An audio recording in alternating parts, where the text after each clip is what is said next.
અને હવે સીધા જ તમને લઈ જઈએ કલ્કી ધામ ખાતે વડાપ્રધાન શ્રીના સંબોધનમાં। भारत के यशस्वी प्रधानमंत्री आदरणीय नरेंद्र मोदी जी, जोरदार तालियों से स्वागत। तालियां बजती रहे, जोरदार तालियों से स्वागत, अभिनंदन, वंदन, नमन।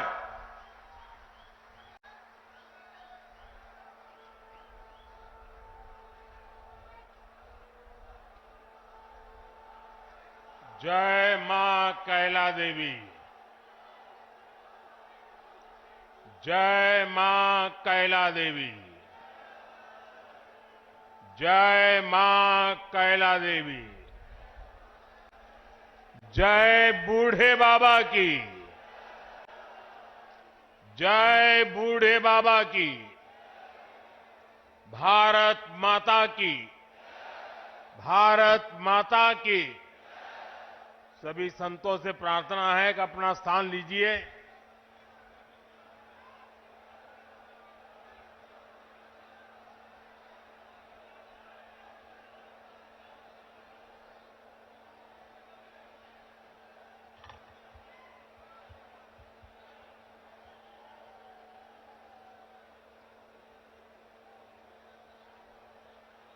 उत्तर प्रदेश के ऊर्जावान मुख्यमंत्री श्रीमान योगी आदित्यनाथ जी, पूज्य श्री अवधेशानंद गिरी जी, कल्की धाम के प्रमुख आचार्य प्रमोद कृष्णम जी, पूज्य स्वामी कैलाशानंद ब्रह्मचारी जी, पूज्य सदगुरु श्री जितेश्वर जी, विशाल संख्या में पधारे हुए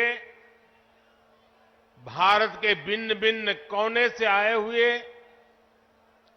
पूज्य संतगण और मेरे प्यारे श्रद्धावान भाइयों और बहनों, आज यूपी की धरती से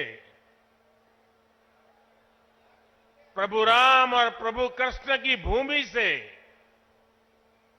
भक्ति, भाव और आध्यात्म की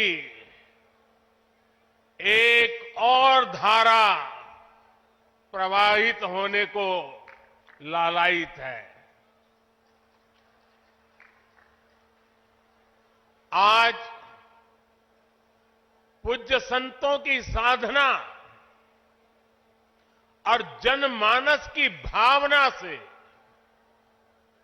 एक और पवित्र धाम की नींव रखी जा रही है।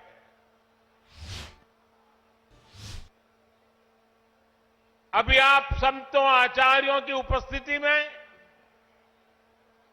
मुझे भव्य कल्की धाम के शिलान्यास का सौभाग्य मिला है।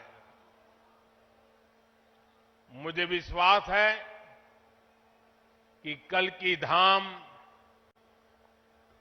भारतीय आस्था के एक और विराट केंद्र के रूप में उभर कर सामने आएगा। मैं सभी देशवासियों को और विश्व के सभी श्रद्धालुओं को शुभकामनाएं देता हूं। अभी आचार्य जी कह रहे थे कि 18 साल की प्रतीक्षा के बाद आज ये अवसर आया है। वैसे भी आचार्य जी कई ऐसे अच्छे काम हैं जो कुछ लोग मेरे लिए ही छोड़ करके चले गए हैं।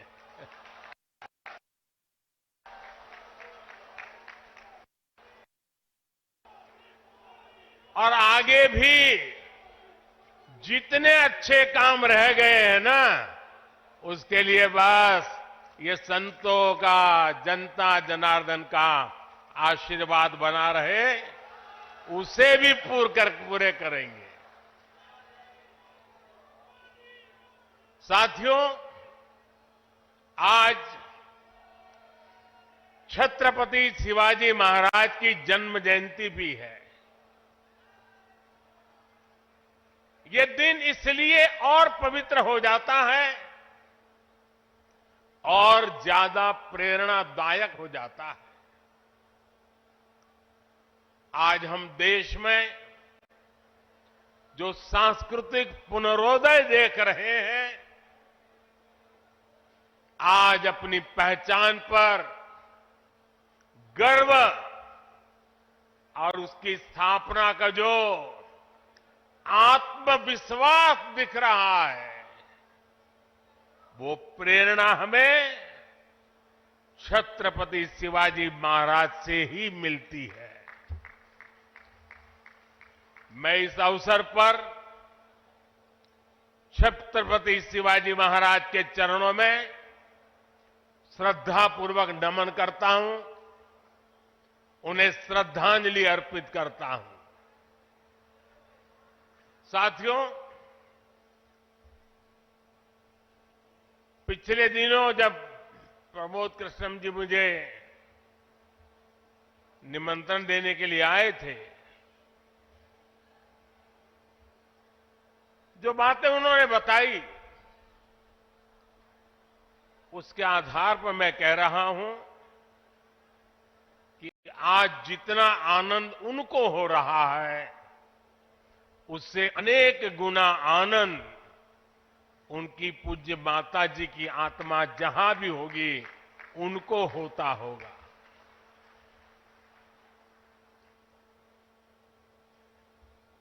और मां के वचन के पालन के लिए एक बेटा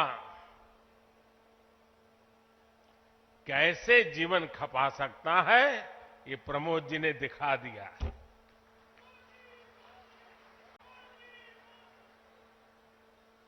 प्रमोद कृष्णम जी बता रहे थे कि कई एकड़ में फैला ये विशाल धाम कई मायनों में विशिष्ट होने वाला है। एक ऐसा मंदिर होगा, जैसा मुझे उन्होंने पूरा समझाया अभी, जिसमें 10 गर्भगृह होंगे और भगवान के सभी 10 अवतारों को विराजमान किया जाएगा। 10 अवतारों के माध्यम से हमारे शास्त्रों ने केवल मनुष्य ही नहीं, बल्कि अलग अलग स्वरूपों में ईश्वरीय अवतार को प्रस्तुत किया गया है। यानी हमने हर जीवन में ईश्वर की ही चेतना के दर्शन किए हैं। हमने ईश्वर के स्वरूप को सिंह में भी देखा, वराह में भी देखा और कच्छप में भी देखा। इन सभी स्वरूपों की एक साथ स्थापना हमारी मान्यताओं की व्यापक छवि प्रस्तुत करेगी। ये ईश्वर की कृपा है कि उन्होंने इस पवित्र यज्ञ में मुझे माध्यम बनाया है, इस शिलान्यास का अवसर दिया है। और अभी जब वो स्वागत प्रवचन कर रहे थे, तब उन्होंने कहा कि हर किसी के पास कुछ न कुछ देने को होता है, मेरे पास कुछ नहीं है, मैं सिर्फ भावना व्यक्त कर सकता हूं। प्रमोद जी, अच्छा हुआ कुछ दिया नहीं, वरना जमाना ऐसा बदल गया है कि अगर आज के युग में सुदामा श्री कृष्ण को एक पोटली में चावल देते, वीडियो निकल आती, सुप्रीम कोर्ट में पीआई हो जाती और जजमेंट आता कि भगवान कृष्ण को भ्रष्टाचार में कुछ दिया गया और भगवान कृष्ण भ्रष्टाचार कर रहे थे। ये इस व्यक्त में हम जुगर रहे और इससे अच्छा है कि आपने भावना प्रकट की और कुछ दिया नहीं।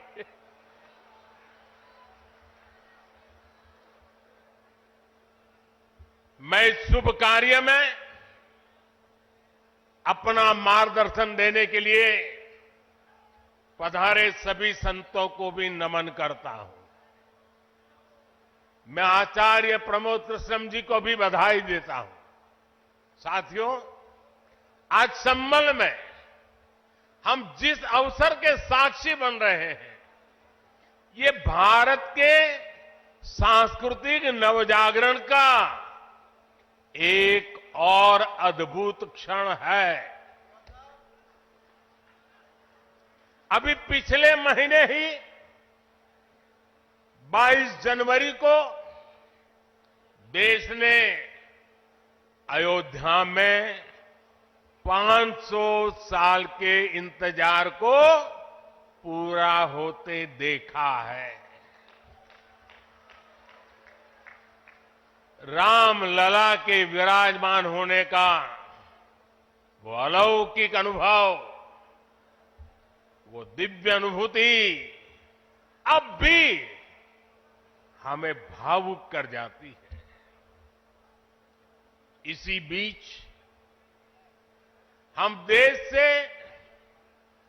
सैकड़ों किलोमीटर दूर अरब की धरती पर अबू धाबी में पहले विराट मंदिर के लोकार्पण के साक्षी भी बने हैं।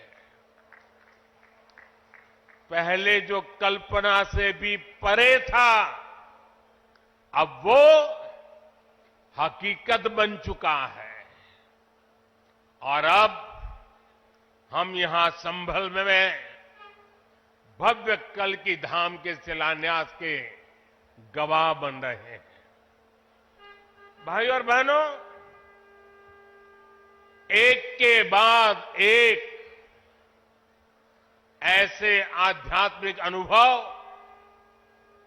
सांस्कृतिक गौरव के ये पल हमारी पीढ़ी के जीवन काल में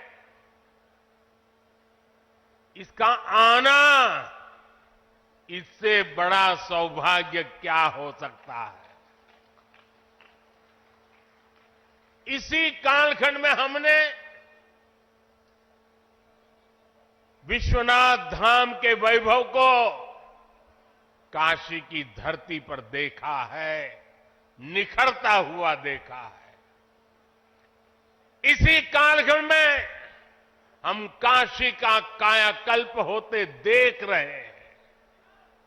इसी दौर में महाकाल के महालोक की महिमा हमने देखी है। हमने सोमनाथ का विकास देखा है, केदार घाटी का पुनर्निर्माण देखा है। हम विकास भी, विरासत भी इस मंत्र को आत्मसात करते हुए चल रहे हैं। आज एक और हमारे तीर्थों का विकास हो रहा है, तो दूसरी ओर शहरों में हाई टेक इंफ्रास्ट्रक्चर भी तैयार हो रहा है। आज अगर मंदिर बन रहे हैं, तो देश भर में नए मेडिकल कॉलेज भी बन रहे हैं।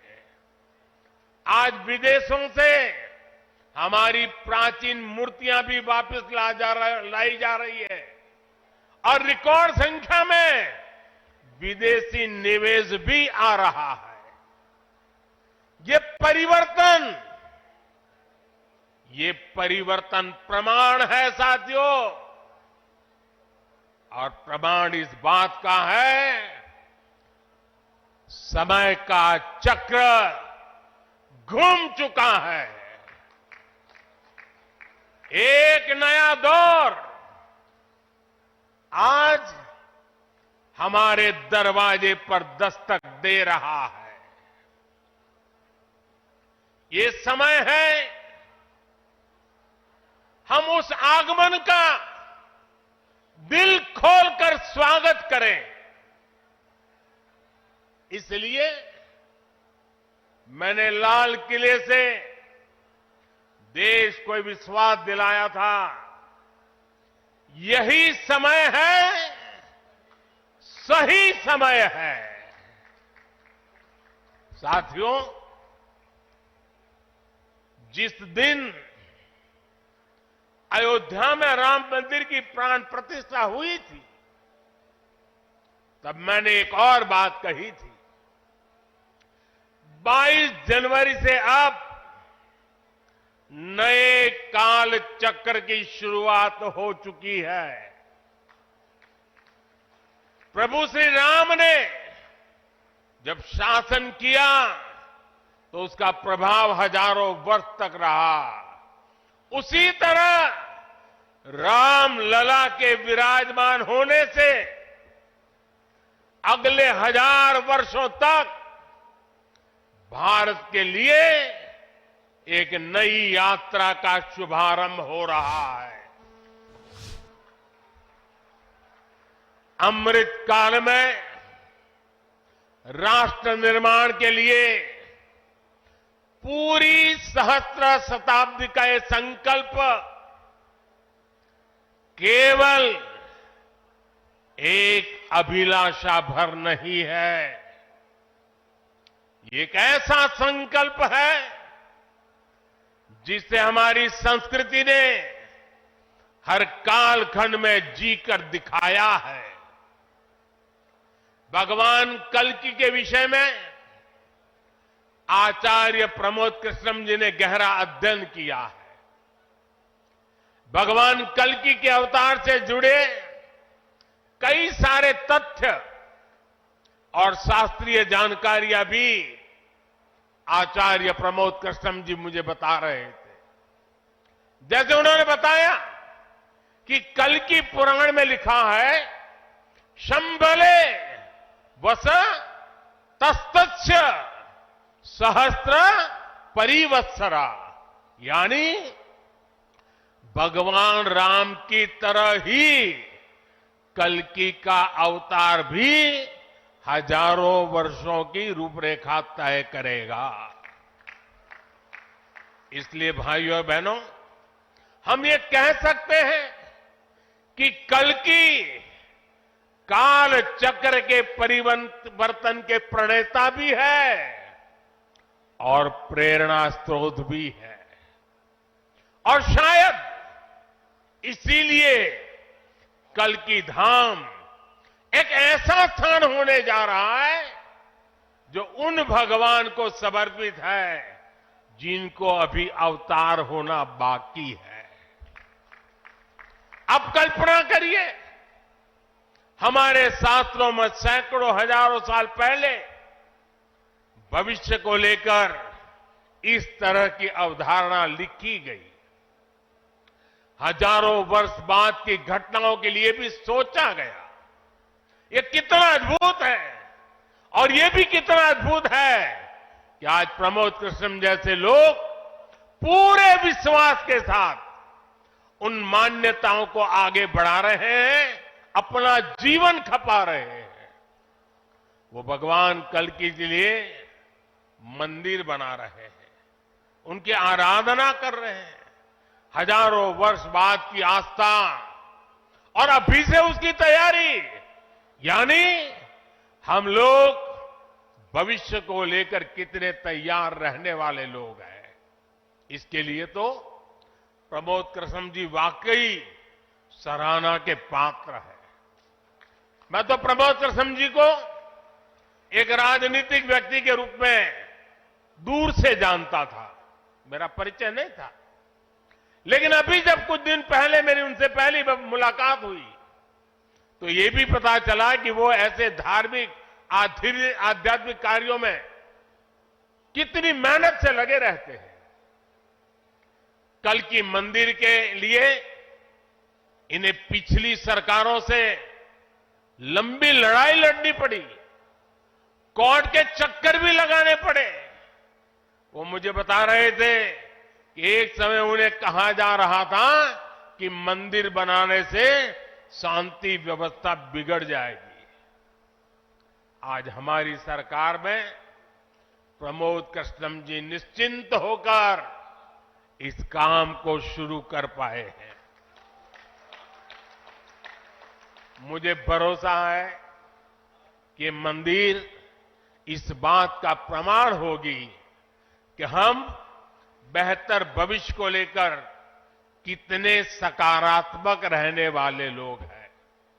साथियों, भारत पराभव से भी विजय को खींच करके लाने वाला राष्ट्र है। हम पर सैकड़ों वर्षों तक इतने आक्रमण हुए, कोई और देश होता, कोई और समाज होता तो लगातार इतने आक्रमणों की चोट से पूरी तरह नष्ट हो गया होता। फिर भी हम न केवल डटे रहे बल्कि और भी ज्यादा मजबूत होकर सामने आए। आज सदियों के वो बलिदान फलीभूत हो रहे हैं। जैसे कोई बीज वर्षों के अकाल में पड़ा रहा हो, लेकिन जब वर्षा काल आता है तो वो बीज अंकुरित हो उठता है।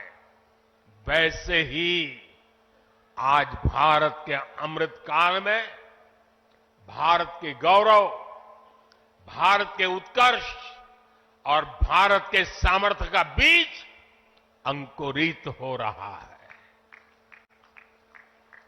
एक के बाद एक हर क्षेत्र में कितना कुछ नया हो रहा है।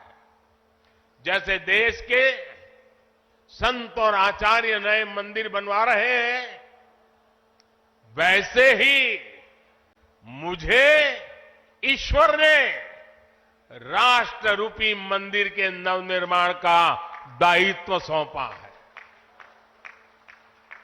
मैं दिन रात राष्ट्र रूपी मंदिर को भव्यता देने में लगा हूं, उसके गौरव का विस्तार कर रहा हूं।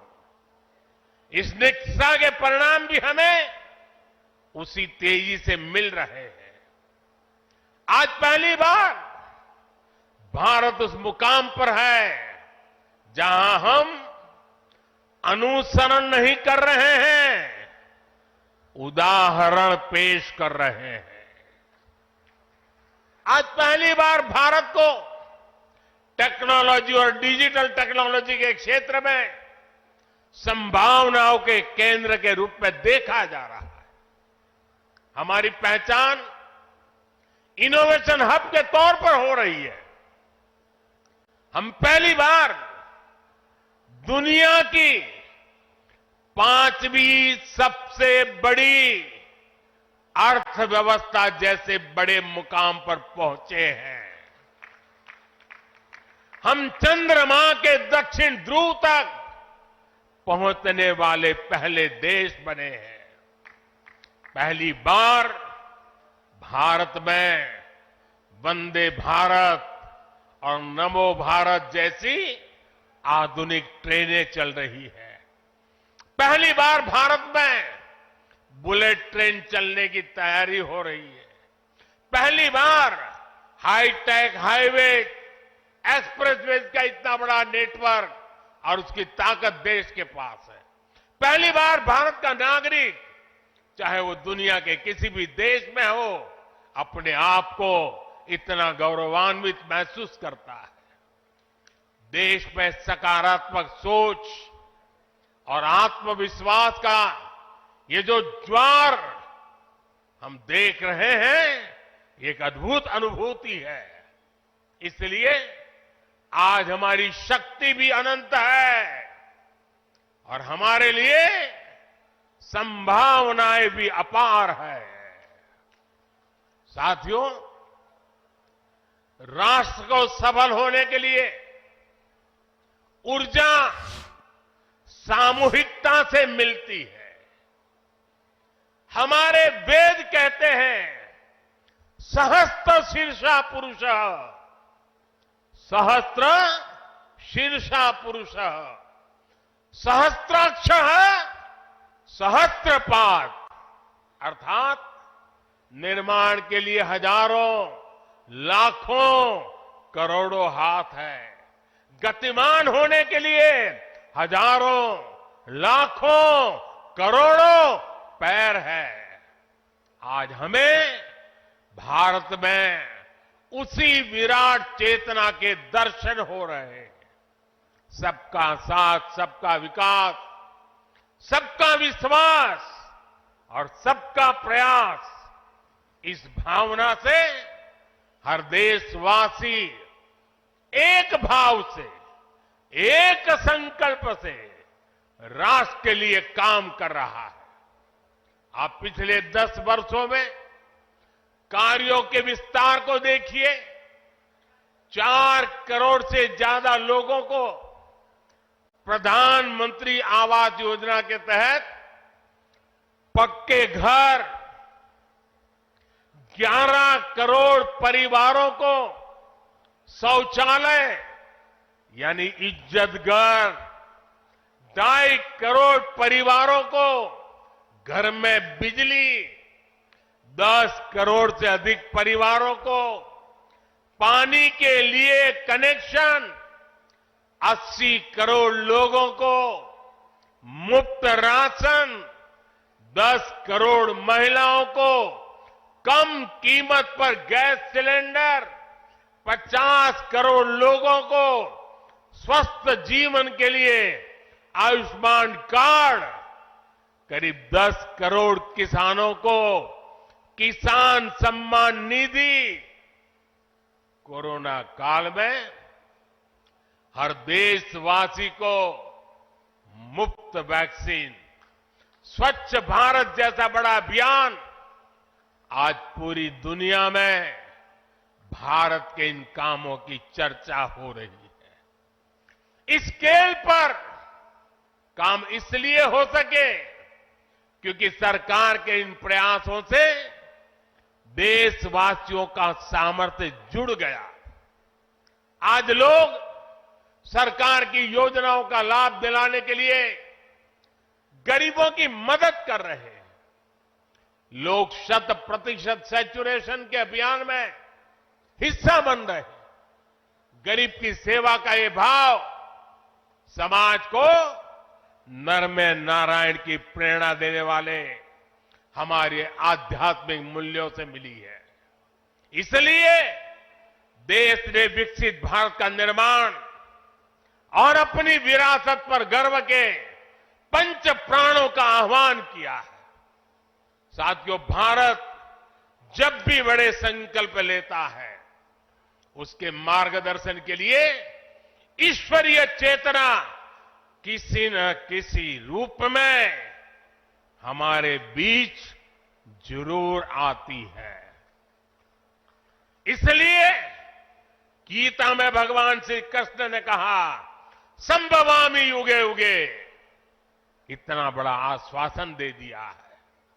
लेकिन इस वचन के साथ ही तो हमें ये आदेश भी देते हैं कि कर्मण्येवाधिकारस्ते मा फलेषु कदाचन, अर्थात हमें फल की चिंता के बिना कर्तव्य भाव से कर्म करना है।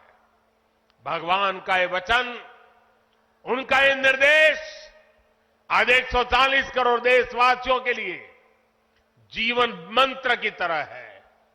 अगले 25 वर्षों के इस कर्तव्य काल में हमें परिश्रम की पराकाष्ठा करनी है। हमें निस्वार्थ भाव से देश सेवा को सामने रखकर काम करना है। हमारे हर प्रयास में, हमारे हर काम से राष्ट्र को क्या लाभ होगा, ये प्रश्न हमारे मन में सबसे पहले आना चाहिए। यही प्रश्न राष्ट्र की सामूहिक चुनौतियों के समाधान पेश करेगा। मुझे विश्वास है कि भगवान कल्कि के आशीर्वाद से संकल्पों की हमारी ये यात्रा समय से पहले सिद्धि तक पहुंचेगी। हम सशक्त और समर्थ भारत के सपने को 100% पूरा होता देखेंगे। इसी की कामना के साथ आप सभी का मैं बहुत बहुत धन्यवाद करता हूं और इस भव्य आयोजन के लिए और इतनी बड़ी तादाद में संतों के आशीर्वाद प्राप्त करने के लिए मैं हृदय से प्रणाम करते हुए अपनी वाणी को विराम देता हूं। मेरे साथ बोले भारत माता की, भारत माता की, भारत माता की। बहुत बहुत धन्यवाद।